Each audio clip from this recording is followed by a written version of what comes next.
আসসালামু আলাইকুম। সম্মানিত প্রিয় বন্ধুরা, আপনারা কি জানেন এক গ্লাস পানি পান করতে নবীর ৬টি সুন্নত লাগে? চলুন জেনে নিই। নম্বর ১, বসে পান করা।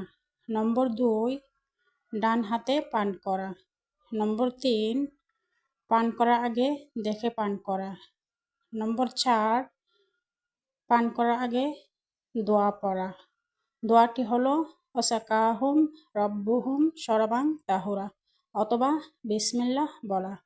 নম্বর ৫, ৩ শ্বাসে পান করা। নম্বর ৬, পান করার শেষে আলহামদুলিল্লাহ বলা।